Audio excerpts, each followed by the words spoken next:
The first one is an entitled People story. I've lived in my house for over 15 years now. It's a nice little two-bedroom place with a big backyard that I worked hard to be able to afford. The neighborhood itself is pretty quiet, just families and older folks mostly. I've never had any issues with neighbors or anything like that. That all changed a few months ago when this new lady moved in across the street. Right from the start, something seemed off about her. The day she moved in, she was yelling at the movers about being careful with her stuff and how she better not find any scratches. Who yells at people like that? Especially the movers who are doing you a service. Anyway, I tried to ignore it and figured she was just having a bad day. But then the weird behavior continued over the next few weeks, like she would water her lawn at odd hours, including the middle of the night sometimes. The light from her sprinklers would shine right into my bedroom window and wake me up. When I kindly asked her if she could avoid watering at night since the light was disruptive, she went off on me about how she can do whatever she wants on her property. Another thing was she would let her dog run loose and do its business on everyone's lawn, but never clean it up. More than once I stepped in a nasty surprise in my own front yard because of that dog. When I told her she needed to leash and clean up after her dog, she gave me this nasty look and said maybe I should build a fence if it bothered me so much. But the worst was when she started parking her big SUV halfway in my driveway, blocking me from getting my own car out. The first time I thought maybe she just parked too close by accident, but then it kept happening again and again. I asked her politely not to block my driveway and she laughed right in my face, said there was plenty of room for me to figure it out and that she could park wherever she wanted. By this point, I was getting pretty fed up with her rude behavior, but I tried to keep my cool. A few of the other neighbors had complained about her too, but none of us wanted to escalate things if we could avoid it. Unfortunately, this lady didn't seem to care at all about getting along with anyone. One day, I came home from work to find her standing in my driveway, looking in the windows of my house. I asked what she was doing, and she said, "Oh, just checking out my new place." I was understandably confused and told her she must be mistaken. This was my house. She got this sneaky look on her face and said, "Not anymore. I bought it this morning. Now hand over your keys. I need to change the locks." I honestly thought she must be joking, or maybe had me confused with someone else. But she kept insisting the house was hers now. She got increasingly angry as I tried to explain there must be some mistake. I told her I definitely did not sell my house, nor did I have any plans to do so. That's when she whips out her phone and calls the police. She tells them I'm trespassing in her house and refusing to leave. At this point, I'm really stunned, but stay calm as I explain to the officer that there's no way she could have bought my house without my knowledge. Thankfully, the cops were reasonable and suggested we both go down to the records office to sort out the ownership papers. Lo and behold, the records show the property is still in my name only. This lady had forged a bunch of fake documents to try and claim she bought my place. The cops detained her on the spot for fraud. Turns out she had done this to several other people in the area too, trying to steal houses from the actual owners. She had been scouting places for weeks, harassing the owners and then forging sales contracts to make it look like she had legally purchased the homes. I can only imagine she planned to rent or sell them herself and pocket the profits. Needless to say, I was relieved to have proof the house still belonged to me. She ended up getting charged with multiple felonies for the fake contracts and harassment of me and other homeowners. Last I heard, she was sitting in jail awaiting trial.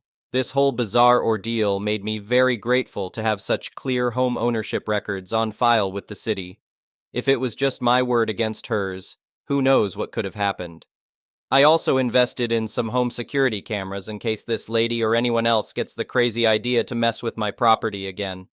After living here peacefully for so many years, it blew my mind that someone would just decide they could take what's mine. But at least her scheming was uncovered before she could actually steal my house or anything from other innocent folks around here. Goes to show you really never know what kind of wackos are out there. I'll definitely be keeping an eye out for any other suspicious characters wandering the neighborhood from now on. The next one is a pro-revenge story. I'm a Year 9 student, British schooling system, and attend a very good school. This is a massive privilege, and I'm immensely thankful for it. Our school has a magazine that we print and distribute to teachers, students, and parents, and it is very popular. I'm fortunate enough to be the assistant editor of the magazine. I basically format and check the magazine while ensuring everyone in the committee is doing well. And it's hard work. As part of this role, I have to teach and mentor the new students and get them used to the new system. Being in the committee is like having a job, so balancing it with school is tough, and lots of newcomers drop out very quickly when they begin to realize that they can't handle the workload. I enjoy teaching the new guys, as it's mostly people who love writing as much as I do, and it really gives us a connection that sticks around. However, last year I had a very bad mentoree whom I dislike to this very day. Cast me, take a guess, why? Very cool and kind teacher and head editor of the Mag AM, arsehole mentoree BF, one of my best friends. Now I knew AM before he joined the committee. We were friends, we'd been into town with each other a bit, and we were good mates, so I was excited to be mentoring him. The way mentoring works is that there are 7 tasks to complete and have checked by your mentor, leading up to a big review 6 weeks after one first joins. The tasks are fairly easy. Learn how to Photoshop pictures for the photographers and learn the formatting of the articles to make my life easier. Now, I teach the mentorees in a way that means I set them a task. For example, task 1. And it has a deadline which I will take in the work, check it, and give feedback on. It works well, and I've always done the mentoring this way. When I set the first task for AM, I was really confident in his ability. Because we were, and still are, at a really good school, I genuinely believed that he would do it, and I'd have no problems. However, as you've probably guessed, I was very wrong. When it was time for his first task to be checked, this happened. Me. Where's the work, AM? AM. I wasn't able to do it, Mercant _ me. Why? It was a fairly simple task. If you had any problems, I told you to ask me about them. AM. Well, the thing is... AM takes a massive breath, and I expect the worst. My dad just got in a really bad car accident, and I've been at the hospital the past few days. I was shocked. This guy's dad was in intensive care, and I was ready to give him a hard time for not doing some work. I immediately apologized and almost had a panic attack. I gave him an extra week to do his work. I was a terrible person. I went home and sobbed about how mean I was ready to be. I came in the next day and avoided him as much as possible. At this point, I didn't even suspect a thing. When it came to his second task, and the first task as well, being checked, I was nervous but prepared. Me. How did you find the work? AM. I couldn't finish either of them. At this point, I was just pissed. He'd told me privately that he wasn't in the hospital as much anymore, so I was confused. Me. Come on. This is starting to get silly. Your review is soon, and you haven't even started the tasks. AM. Mercant _ it's because my cat got put down. It was really old, and I've had it since birth. So I was really attached to it. This really made me upset. I have 2 cats, and I love them to pieces. I couldn't even imagine their death. So I told AM I was sorry, but he needed to either get the work done or take an official break and leave the committee briefly. This gets put on a report which is kept by WI, and it's about the bad things a person in the committee has done. This back and forth of work, nope, and here's why, went on until literally the day before his review. I had sat down with him and spoke to him about how he had not done any of the work and had 6+ hours of work to do for the next day. He was really apologetic, but I had become totally immune to his shenanigans by this point. He'd really ticked me off. By this point, I didn't know if he was lying or not, but I had my suspicions. Then his review came around. I was terrified. You see, as his mentor, if he does badly, I get in trouble for not doing my job well enough. I am a massive goody two-shoes. I've never had a detention, and I was petrified of getting one as my parents would not approve. AM, Wisconsin and I sat down, and when WI asked to see the work, AM said he hadn't got any of it. Before I could interrupt and explain the situation, AM went on to say that he had handed in all of the work, but I had said that none of it was good enough, and threw it all out before the review. WI gave me a death stare. I was crapping bricks. In my first year of being in the committee, I had lied to WI about doing some work. This had been put on my report, and I got screamed at for 15 minutes straight. He said I had delayed printing by over a week, and I was incompetent, etc. We moved past it, and now we enjoy each other's company very much. And essentially, if I made any mistakes, I was getting fired. I looked at AM, shocked about what he'd said, and stuttered to WI the actual situation and all the lies he'd told me. Y didn't believe me, as not so long ago, I had lied. I then made it my absolute mission to prove everything he had told me and WI wrong. But there was one problem. I didn't arrange anything over a traceable source. I hadn't emailed him or texted him, other than on Snapchat, but that deletes messages after being read. It looked like I was going to get fired, and I only had a few days to prove my innocence before I was gone. The plan, finally. That evening I went into town with some friends. AM wasn't present, and I sat down with BF. She was texting AM on iMessage, a key detail. So I told her what happened about the committee and AM. She was shocked and believed me over AM. This is when a plan was hatched. Firstly, I needed evidence, and BF gave me exactly what I needed. She took AM into town on a date as he liked her. She then began a conversation about how she heard I was being nominated for an award for my writing for the school magazine. This was actually true. I won an award for England's Young Journalist of the Year and Best Featured Article about my transgender sister #humblebrag. The next one is a petty revenge story. One day I was walking through City Market with my mom, the quiet buzzing of the lights only slightly annoying. All seemed well, and I decided to get one of the sample cookies from the back. Seems perfectly normal, right? So I grabbed my cookie, which happened to be the last non-burnt one, as another family was coming into the back aisle. I'm not a particularly social person, so I started to walk away. This family consisted of a mother and a son, the son being maybe 5 or 6 years old by my estimates, wearing a vibrant and unattractive shade of yellow. The mom had a typical Karen haircut, and a bland red-colored sweater over a bright white shirt and brand-new-looking skinny jeans. That didn't sound like a good time to me. They realized that there weren't any more non-burnt cookies, which, in my opinion, shouldn't be a problem. Cookies are cookies, especially free ones. The child wailed horrifically and noticed that my cookie that I hadn't yet taken a bite out of wasn't burnt. Wonderful observation skills, little Timmy. The mom approached me and asked in a sickly sweet tone, one you can tell was obviously faked, if I would mind giving my cookie to her kid. I wasn't sure if the tone was from her having a headache from dealing with her kid, or if she wasn't a nice person. But seeing as the kid was young, I chose to be nice and broke my cookie in half, offering one of the halves to the kid because I wasn't about to miss out on eating my cookie, nor was I about to go grab another one, as I felt it would just be rude to the next people. The kid looked confused at this, which immediately felt off.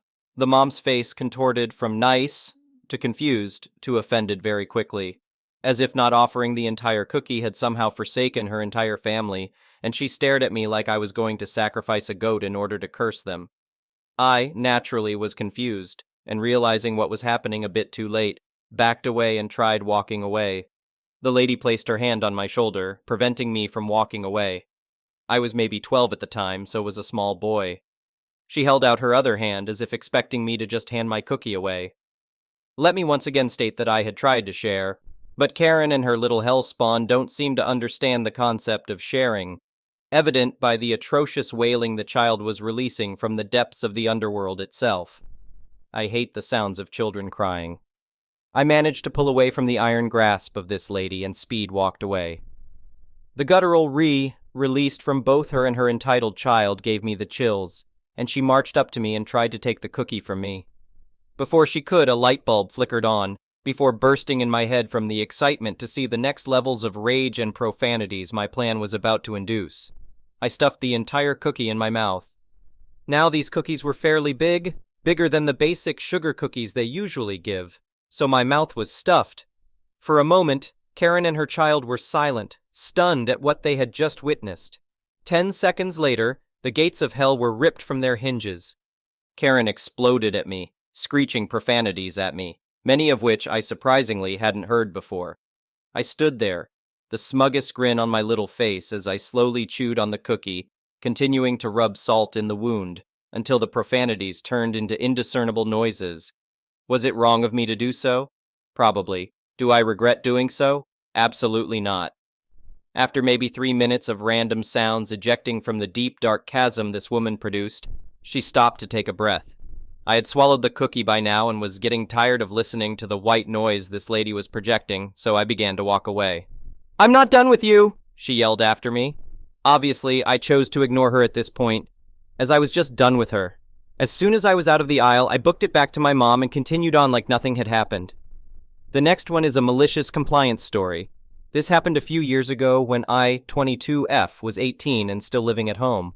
My mother, then 65, was and still is a raging narcissist and a control freak. In a way, I can't really blame her since she grew up practically looking after her siblings, but it's something that slowly destroyed our family life. I was diagnosed with high-level ADHD when I was 19, which explained a lot of difficulties growing up, but this is the backstory to why my mother is terrified of me touching her stuff.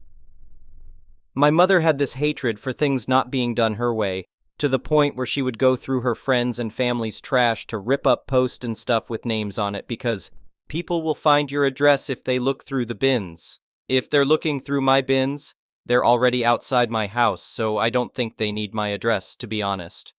But she would move everything of mine, put it away in places it doesn't belong, shove it in bags, go into my room to try to tidy it away, and I'd lose things, break things, not have enough clothes out, etc.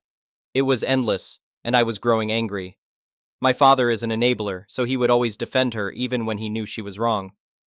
What tipped the scale was a seemingly normal day. When I cook, I usually clean a little as I go along but do the bulk after I finish eating. Every single time, without fail, as soon as my butt touched the chair to eat, she'd be in the kitchen, screaming about how it's so dirty and no one does anything in this house. Then there'd be smashing pot sounds and noises of anger. We've all gotten used to just tuning her out mostly. When I take a shower, I always dry myself, head up to my room telling them the bathroom's free but not clean, and then get into new clothes. I quickly blow dry my hair and moisturize my face and head down to clean up the bathroom. Screaming, shouting, comparing herself to a slave, no one respects her house, etc., etc., every single time. She wouldn't even need the bathroom, she'd just enter it to complain. This time, however, she brandished my shampoo bottle in my face and screamed about how if I didn't put things away fast enough, I was in my room maybe 10 minutes. Then she'd kick me out because she was fed up with tidying everyone else's stuff up. No one asked her to. After she's been on her feet all day at work, she logs books on a computer, plus she refused to retire. Cue malicious compliance. For 4 long weeks, I put everything away, and I mean everything. Everyone else's stuff got put away or put on their placemat. I moved things around to their proper places, put things away when she was mid-using them. Work stuff she left lying around got put back into her pile of papers. Her clothes were dumped outside her room. Blankets folded and stacked when she went to the toilet. Spices and foods back on the top shelves. My mother is around 5'2" and struggles to reach things sometimes, whereas I'm 5'9" and can easily reach things out of her grasp, where they're stored. Bottles, jewelry, glasses, pots, pans, everything was put away. For some reason, I loved it. It seemed to scratch an itch in my brain whenever I got bursts of motivation to do it. It took a month before she basically told me to stop doing it. She'd lost multiple things, kept having to call for help reaching stuff, sort through her papers, and ask me where I moved things. All I said to her was, "Do you see how annoying it is now?" and closed my bedroom door. I moved everything back the next day when she was at work, and for maybe 1 blissful week, she stopped nagging. It didn't last long, but I always remember it with a smile. The next one is an entitled people story. My mom and I don't talk anymore. She was always hard to get along with, but the past year or so has been unmanageable. I'm not sure what exactly is going on. I suspect mental illness, but can't confirm it. She refuses any help, and I just had to disconnect. Mom had a friend who always asked me for favors. She'd get Mom to text me while I was at work and not ask me to stop at Starbucks, which was nearly an hour out of my way, and spend my money on buying her coffee. She'd offer me $5 to $7 to clean her car. She'd even ask my parents to move me to the couch and let her sleep in my bed, the mattress I paid for when I lived at home. Time went on, and I changed jobs a lot. At one point, I worked at Dollar General, and this woman found out I worked there and became ridiculous. The first time she came in, she stood at the door and asked me to find stuff for her. I did it exactly once, and she tried to send me back to get a different variety of the item. I just told her what aisle it was on and basically stared at her until she went to look. She came in fairly often, buying random stuff while bombarding me with questions about items we carried. And I had no way of answering. She'd always pay in complicated ways. I never minded someone wanting to split payments between cards, as I know sometimes you're in a weird spot. But she did it as a matter of course. My coworkers finally started letting me go on break when she showed up, and I'd hide or chill until she checked out and left. That's all backstory. Currently, I work in a non-public facing role in a school-like facility. It's a rehabilitation setting for mentally handicapped adults. There's absolutely no reason for this woman to have visited here. Now, we do allow and encourage visitors, but we mean visitors for clients, not staff. This woman apparently wandered around the front desk for a bit before someone asked her what she needed. She asked where I was, and my well-meaning coworker pointed her in my direction. She walked into my room and started talking at me, almost like an endless run-on sentence with no end. Everything she said is kind of a blur, but she just rattled off many little demands. She wanted me to help her move some furniture around and give me $10 to mow her very large yard. She also wanted me to give my mom some money since I'm doing so well. Y'all, I drive a 20-year-old car. She mentioned something about gas money, something about me needing a haircut. Maybe she wanted me to pay her to cut my hair?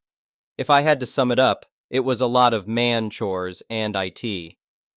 She made several other demands, some of which are harder to convey without context, and I eventually physically walked her to the door and lied, saying she couldn't be here. I then talked to my bosses and got them on board. I'm just absolutely reeling. Thank you for watching. I would really appreciate it if you could like the video and subscribe to our channel if you haven't already. We'll see you again tomorrow.